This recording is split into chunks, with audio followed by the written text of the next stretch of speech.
But just as far, like I said, the question is being asked is like, what can people do? Voting. Voting is definitely a topic of discussion and moving in that direction. I know one of the concerns that's been brought up is not just the presidential election, but people need to be concerned with the local representatives as well. So, let me tell you this. Everybody, his mama, his grandmama, his aunts and uncles, his children, if you got any old enough, your neighbor, your co-worker, the people that go to school with you, everybody you should get them to register to vote. Because voting to African Americans is just like water is to a camel. You can't live without it. We will not have righteous existence if we don't take what God gave us from the 60s or from our ancestors, and that's the ability to vote. Here's the reason that we're having so much trouble. But listen to this, everybody should vote. And right here in North Carolina, there's going to be an advantage this year because we have a Democratic governor.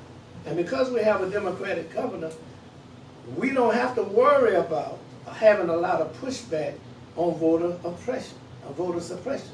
We won't have that this year. We had it when the Republicans was in charge. But we have a Democratic governor now, so we don't have to worry about that, but we just need to get people out to the polls. They gotta vote.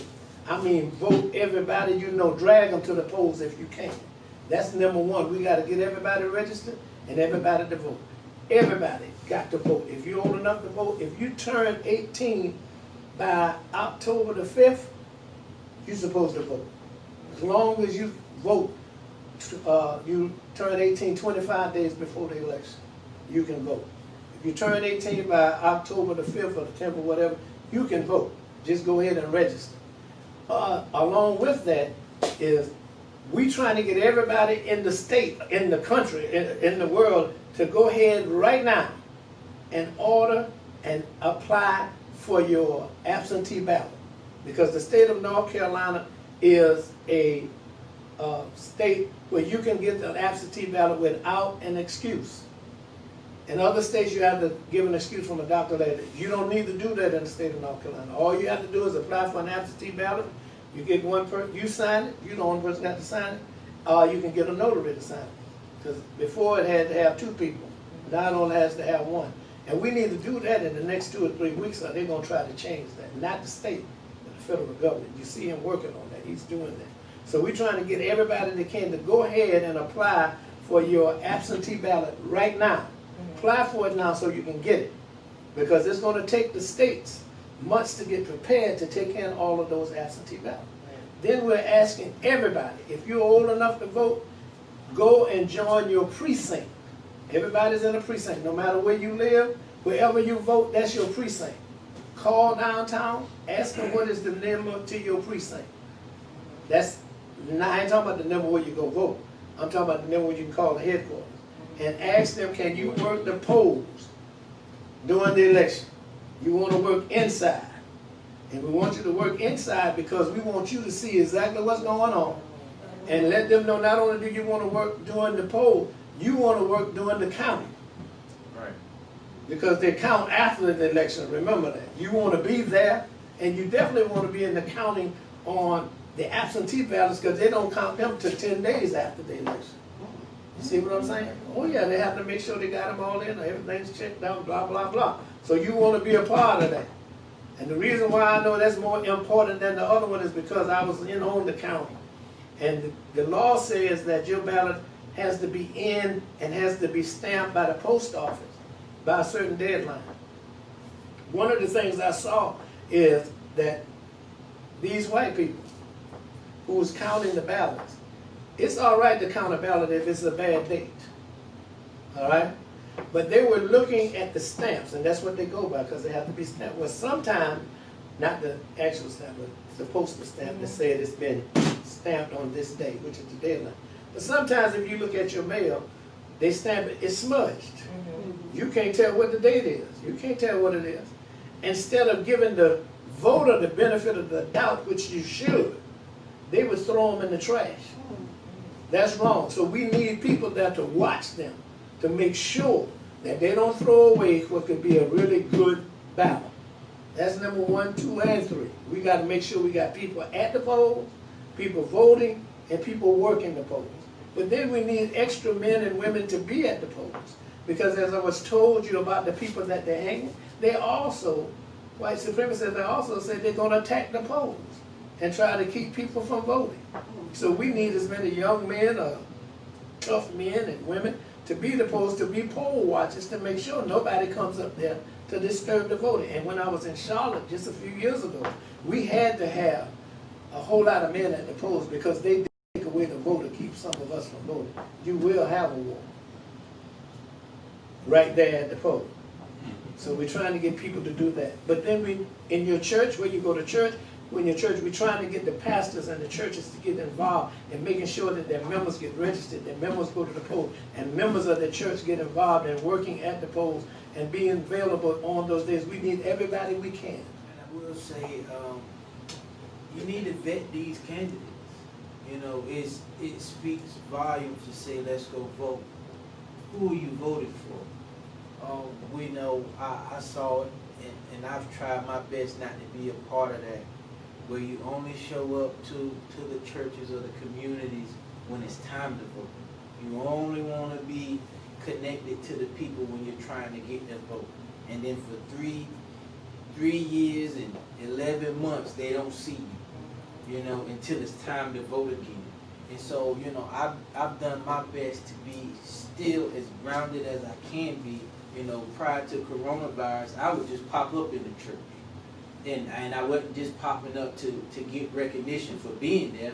I wanted to still go, and I mean, when I ran for school board, that was something I started, and I stopped being a regular member of one specific church after that because I saw a lot of great churches in our area, and I just started, you know, going after the word, not necessarily going, you know, saying, hey, I'm a member here, whatever, but going to get the word, but then having the connection with people. But it means a lot when a person can say, you know, well before it was election time, he regularly attended our church. He regularly visited our church. And so you have to have that connection, and not just church, but out in the community. You know, people can, you know, they see me in Walmart, they see me in Target, they see me in the mall, or, you know, everywhere. Anywhere a person can, anywhere I can be spotted, I'm spotted, and I'm having the conversation. And I think that matters. And also, you know, what is the candidate saying? What are your intentions? And then following through with the intentions. I think that everything that I talked about prior to being a city council member, I've tried to do. We still have some huge things coming up. We're talking about economics, we're talking about jobs, we're talking about housing.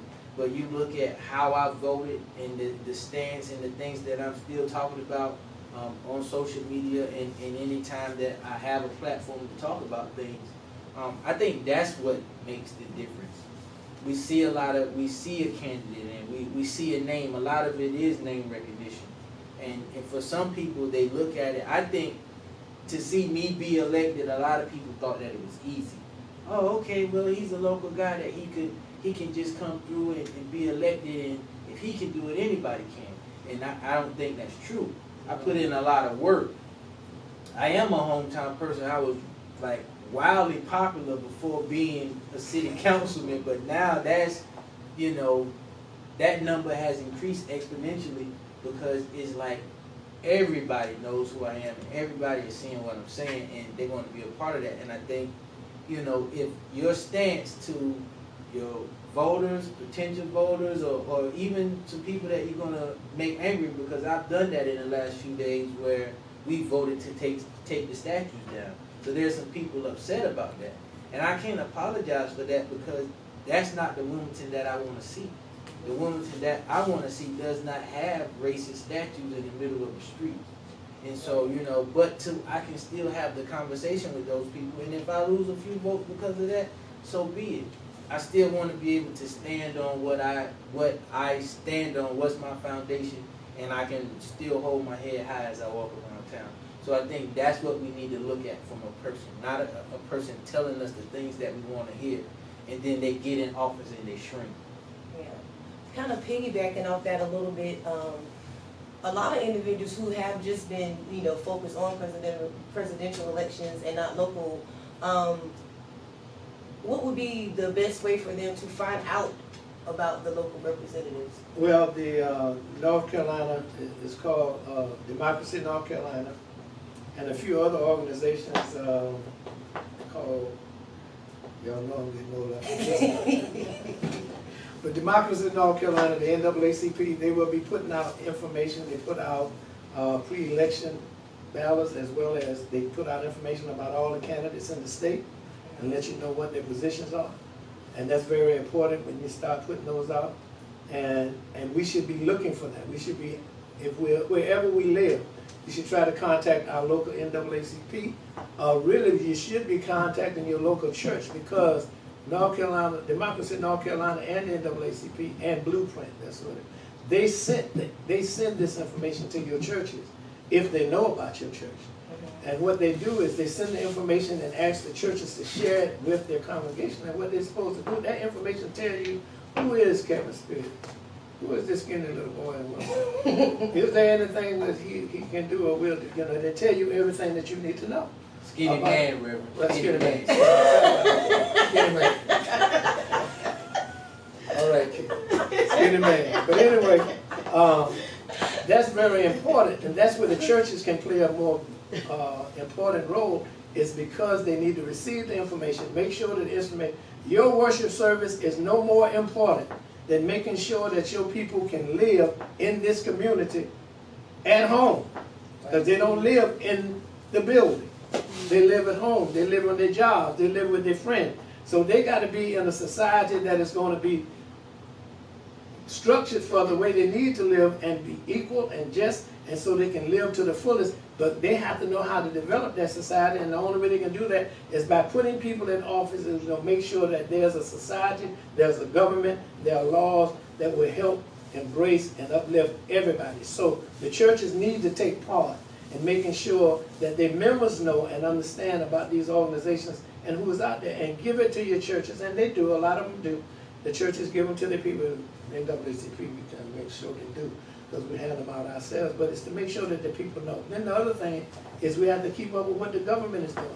One of the things that, another bonus we have this year, is in North Carolina, we may probably have, if we don't already have it, we're going to have 4 extra weeks of early voting. And that's because we have a Democratic government. But can you imagine, if we're going to have 4 weeks of extra early voting, everybody needs to vote early while you can. That makes sure that on voting day, there's less people that need to vote. Right. Less people at the polls, so people won't be in line long all day, all night. When we have early voting, the churches need to make sure that all their members are going to early vote. Social clubs, this development, whatever, wherever you are, everybody needs to make, we're going to early vote and get it done. Right. You see what I'm saying? That needs to be done. That will save a whole lot of that stuff that happened in Georgia, where they went down there to vote and they had lines for 5 and 6 hours. Right. You don't need that. That's one of the ways they're going to try to suppress. They're going to try to close down polls in certain cities. And you close, the more polls you close down, the longer people got to wait in line. Also, the more polls you close down, the more people will be deterred and don't want to vote because they don't want to go somewhere else. So we have to be, you know, vigilant and involved and engaged to make sure these things are not happening. And if they're not happening, we are part of the remedy, Right. and not the problem.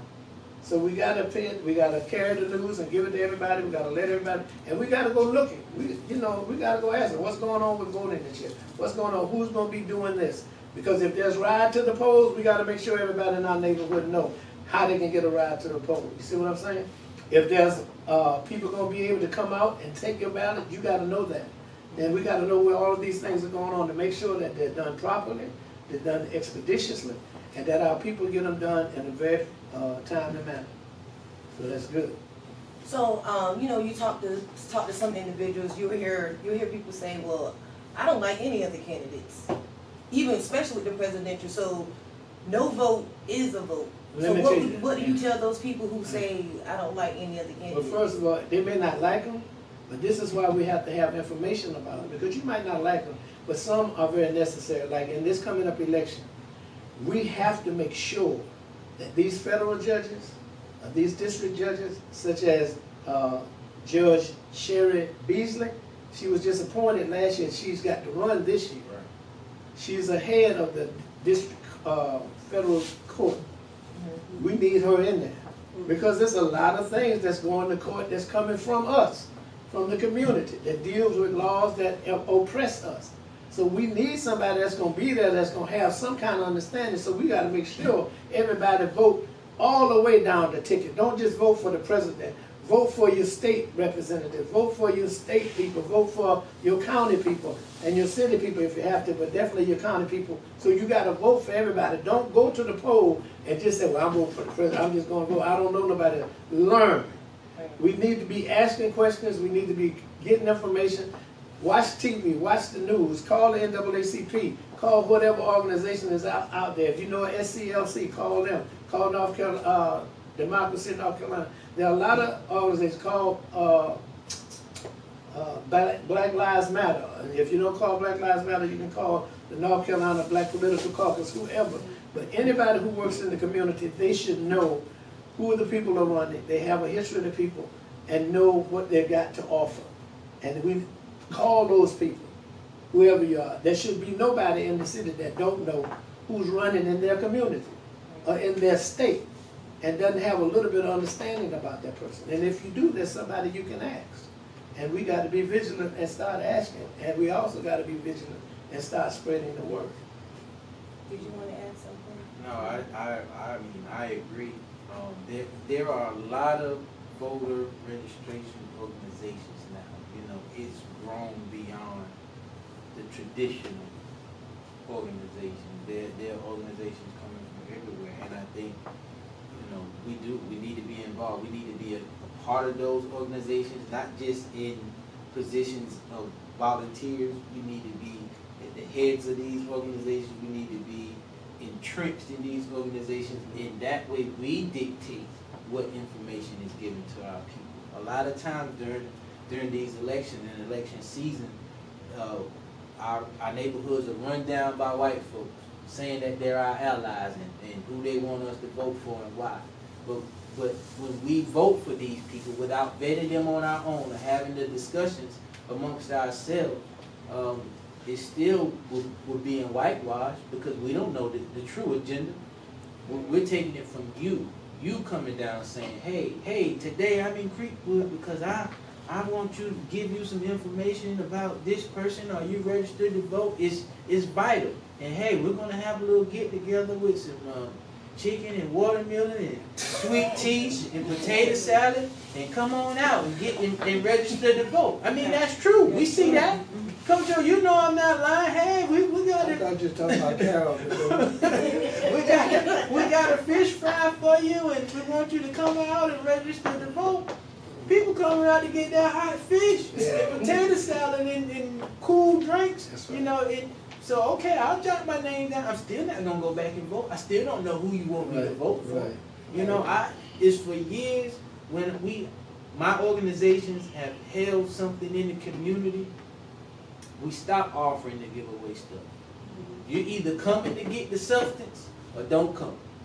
But we're not bribing you to get here. And I understand it's important. It's important for you to be here. But if you show up and you're not there to get the message, you're still not there. You're still not there. You're not going to be able to go into the voter booth and do what you need to do. And then what happens is you tire out a person like me or like a Kojo or like a Deborah Maxwell or Vance Williams or Sonia Patrick. The people in the know you tire those people out because you haven't done your part. This is a relationship. This is a deal. I do something, you have to do your end. You can't be lazy about what you're supposed to do, and then you get in the booth, and then you FaceTiming me saying, Kevin, who do I need to vote for? Oh, let me turn my ballot around. The person you said is on this ballot is not on this ballot. You know what I mean? And we had to be intentional about my Facebook page, you know, because other things I do, people call me Kevin Cone, you know, that's my nickname. And they were like, well, I think you need to change your name because you don't want people inside the ballot booth looking for Kevin Cone on the ballot. And I was like, man, you got to give the people more Credit. credit than that. But then again, let me just change my name and just go ahead and say, you know, because I had some people who were like, well, we didn't see your name on the ballot. I said, well, it's in alphabetical order. Go down to the edge. Right. Like, you know, so it's those things, and it's a lot more to it than just voting. You know, you want to know, you want to be informed. And so, like Reverend said, political organizations, but the media plays a big part. When you're a candidate and it's election time, man, you get a million surveys, interviews, questionnaires, you get all that stuff. And it's to your benefit to fill all of that stuff out. And so, I mean, and their deadlines, you get them in here, you get them there, but, I mean, when those voter guys came out, and I know Miss Maxwell, she had plenty, and I was like, I need my one with me in it for one. Then I'm gonna need a stack, but I just need one for, you know, a memento first. But you know, there's a lot of information in there, and the person who takes the time to fill all of those things out is taking the job seriously. Right.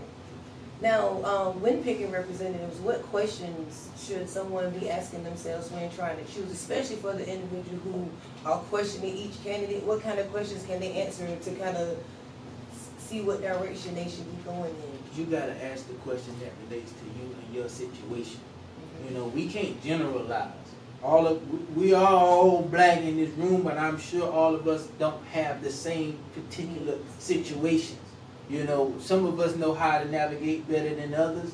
Some of us may think we're fine. Some of us may think we don't have enough just yet. So those are the questions that you have to ask. And like I said earlier, you know, I got a 2-year-old daughter. I got a 20-year-old son. I got a grandbaby on the way. So, and I'm trying to look out for me. So the questions that I'm asking my candidate is everything that takes care of the lives of everybody that's around me. And that's how I think we need to look at questioning what a person's intent is as it relates to being involved in government. First thing you want to ask a person, what is your platform? Because that's supposed to be what they want to do, what they say they're going to do. And because if you tell them what they want, they're going to go ahead and say, well, yeah, I'm going to do that too. Find out what their platform is. Say, what is your platform this year? What do you want to do? Let them tell you. Platform changes though. No, they might change, but if they don't include something that you know, then you have a more legitimate question when you ask. Because you can always tell them and give them something that they say they're going to do. But if they already know in their platform what their whole campaign is geared towards, because that is what their focus is on. That doesn't mean they won't change their focus, because they can change their platform. They can change their focus.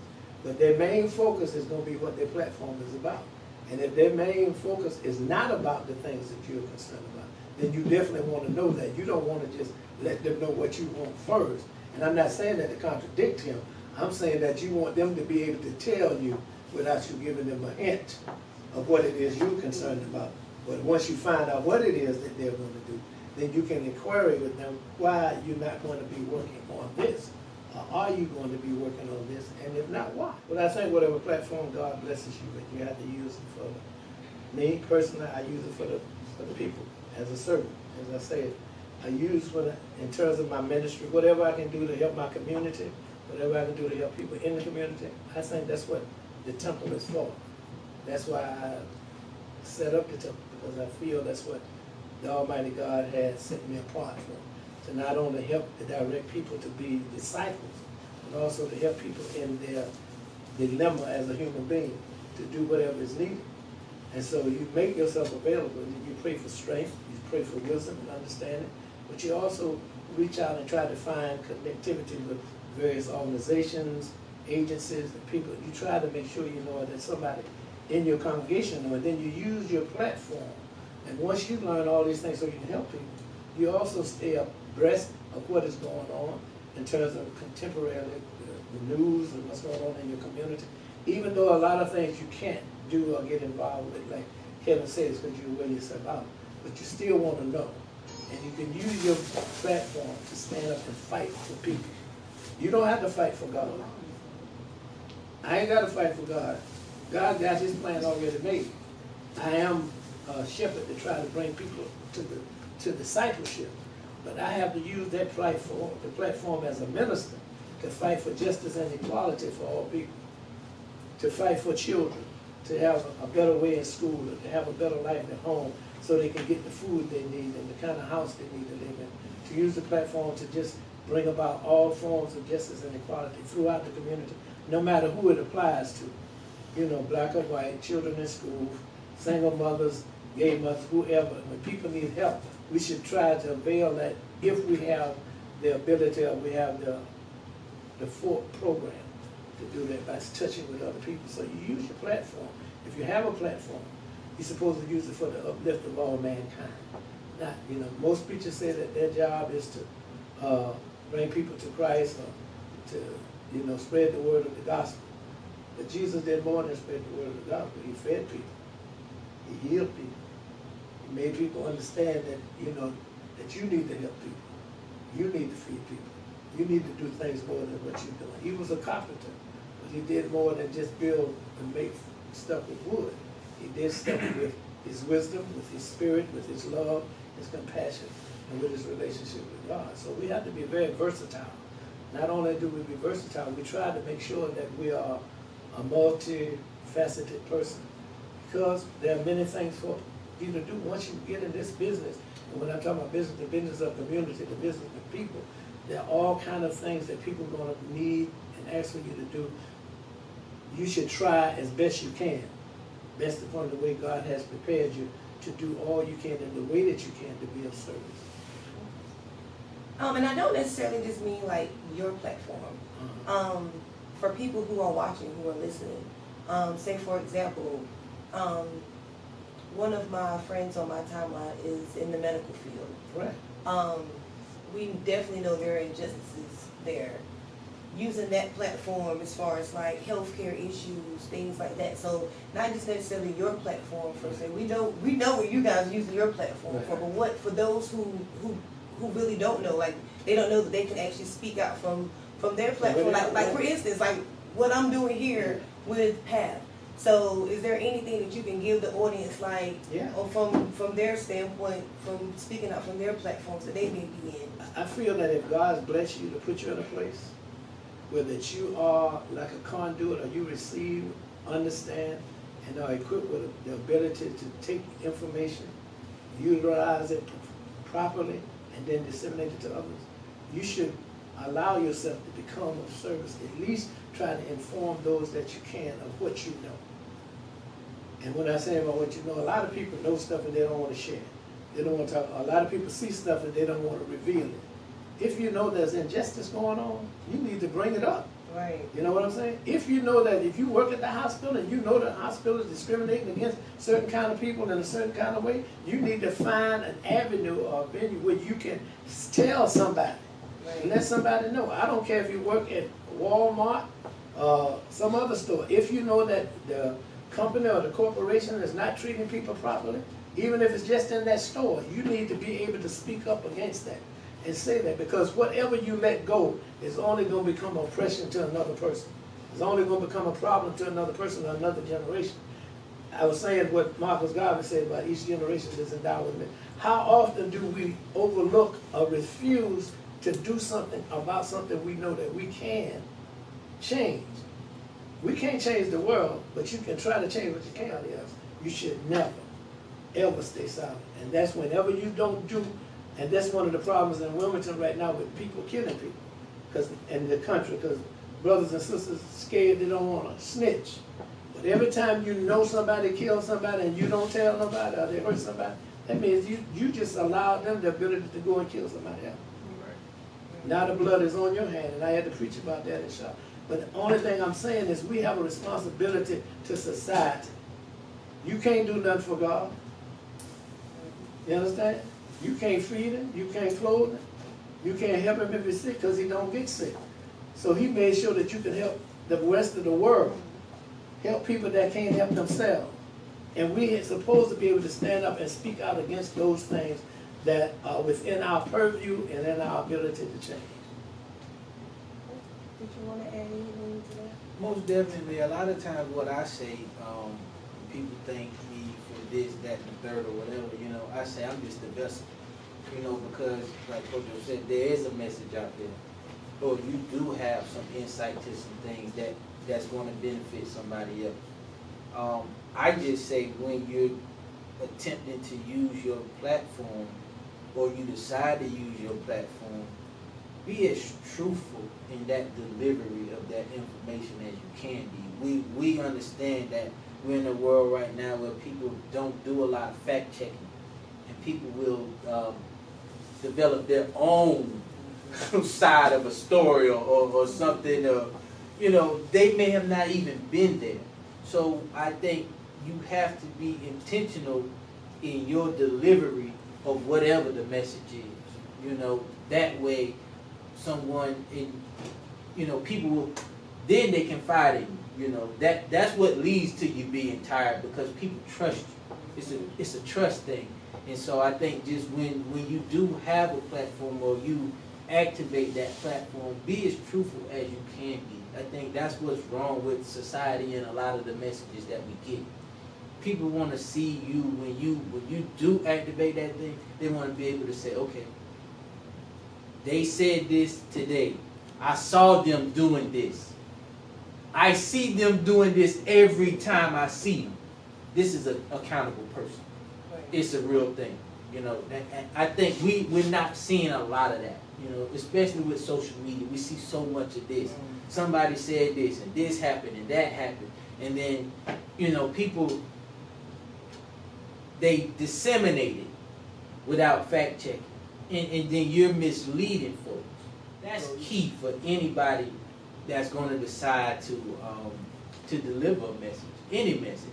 Be as truthful as you can. And you know, we see these videos when people are saying share this, share this, share this. They send it to your inbox. Oh, this just happened today, make it go viral. This happened, you sent this to me 3 years ago saying share this. Right. So you know it's not true. Right. Why are you sending it? And you know it's aggravating, but you know, I think that's the best thing that we can do. Once you decide to use your platform, be as truthful as you can. And I think a lot of it has a lot to do with just having a conversation, simple conversation, just taking the time to maybe step out of your comfort zone. Right. And just talk to your next door neighbor. Right. Talk to the person that's working in the room with you. Because the job that I'm at now, I think this is the first time I've been at a job where this is the most diverse job I've ever had. I actually felt like the foreigner. Because everyone around me was from different countries. And the more we started talking, I know I told one of the ladies I work with, I was like, I noticed that it's the same kind of people. We're just in different locations. Right. You just have a different culture. But when you start talking, it's the same. You have the same exact people. Even when it came down to music, it was, you know, people refer to hip hop, you know, everything is negative. But when I started listening to country and other, I was like, well, they're talking about the same things, they just go with different beats, you know. But and I think it's something that's just as small as that. Just taking the time to just talk to them. You view people in different ways, and I've done it. We've all done it, you know. But if you just take the time to just have that conversation, and then you never know, you might end up with a friend right there. But just remember this: all of us, we are not citizens of one country, or we're not citizens of the United States. You're citizens of the world. I don't care where you are. So it is your responsibility, and you have the opportunity to meet, to interact with, to get to know anybody that you want to, but then to get to know about anything about where they came from. So you study world cultures, you study people, you get to know people, and that helps expand your vision, your understanding about things. Then you can also discuss this with other folks who may not have an understanding, just like you're saying. But it helps you know the world, and it helps you know that people have suffered the same thing everywhere. Just like people have worshipped the same thing from different places and didn't ignore it, you know. So it's good to know about other people, where they come from. And if you realize that every people are good, every people have their hang-ups, they have their little picadillos, they have their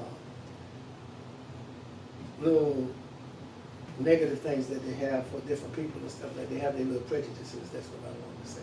And they have those, but that's with everybody, because every society has learned something negative about somebody else, but you don't have to perpetuate that. You know, what you have to do, what you should do, is make sure that you make them understand that who I represent, we're just as good as you and we're better. We're the best. We're no better than you, but we're just as good as you, and this is what we do. And not try to condemn or condescend upon them and make them feel any worse. We're gonna wrap things up. I appreciate you taking the time out of your schedule to come sit down and talk with me and along with Path. Just some of the highlights for the social injustice, the what can we do question, vote. Get out there and vote, not just your presidential election, your local representatives, use your platform, speak out. Anything anyone else want to add? And here's something, that judge you got in front of that didn't hear you out, you know, that hit you with that fine or whatever, they're voted on. These are the things, you know, that DA that told you to sit down or made you feel a certain way in court, they're voted on. Mm-hmm. You know, these are the things that you need to pay attention to. We put people in position. And so when people get in position and don't fulfill the job or, you know, live up to the expectations of us, it's our job to remove them. And hold them accountable. Definitely. Yeah, hold them accountable. Here at the Temple of Truth, like we try to keep things spiritual. So one of the things we do, we teach people how to greet each other. And one of the things we say, the people we meet, we always try to greet people by saying namaste. Namaste is an East African and Indian word that means I salute the divinity in you. In other words, I recognize there's a God in you. I don't care how crazy you are, how stupid you are, how nasty you are. I salute the God in you. And the response should be namaste. But even if that person can't respond, at least you said, I recognize that you are God's child. I recognize that you are a product of the Most Holy. They don't have to understand or know. And if they ask you what that means, then you tell them and watch how they change. Wow. And just say namaste. Namaste. Yeah. Well, is there any contact information that you want to give the audience if anyone is looking to maybe attend, come visit the Temple of Church and Life? The Temple of Truth is at 2166 Kent Street in Wilmington, North Carolina. We have church every Sunday at 10:30 in the morning. We have Bible study at 6:30 every Sunday morning. I meant 10:30 every Sunday morning, not every morning. 10:30 every Sunday morning. And we have Bible study at 10:30 every Wednesday night. I'm going to give you a number. Can I give them a number? You can. Where they can get online and join us on Zoom. You turn your phone on. I know. The woman told me to do that, so I had to do it. When women tell you to do it, you better do it. Well, actually, we can put that. The information would be, you'll be able to visit Path's webpage at www.positiveattitudesthinkingHigher.org. The video will be able to be viewed, and we will also have the information. Did you want to give out any contact information? Not necessarily personal, but if anybody wants to follow like the issues, following anything, any projects you're putting together, is there? You can find me at the city of Wilmington, North Carolina. Also on social media, Kevin Spears, Instagram, Martin Luther Cone Jr. _. You know, that's me. That's where I am. I'm not hard to find. But you don't want to be found. Not really. Not really. To tell the truth. Not hard to find, but I don't really want to be found. And Path is also on Facebook and Instagram. That is Positive Attitudes Thinking Higher on Facebook, and on Instagram is Path01. So we do thank everyone for viewing. As always, we look forward to more conversation and more awareness. Until next time. Tutao Nana.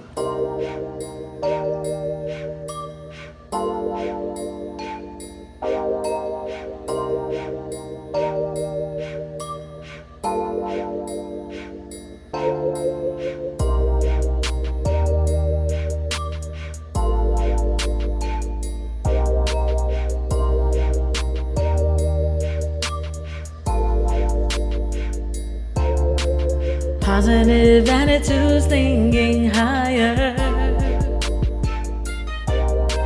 You can do anything you desire. Positive attitudes, thinking higher. can do anything you desire. Wanna change my life, need a new start. Focus on my goals, following my heart. Never dwelling on negativity. Being positive is what I claim for me. Better attitude, brighter future. Know where I'm going, finally know my worth. Always working hard, strive to be the best. That's the path you take when you want success. Positive attitudes, thinking higher. You can do anything you desire. Positive attitudes, thinking higher. You can do anything you desire.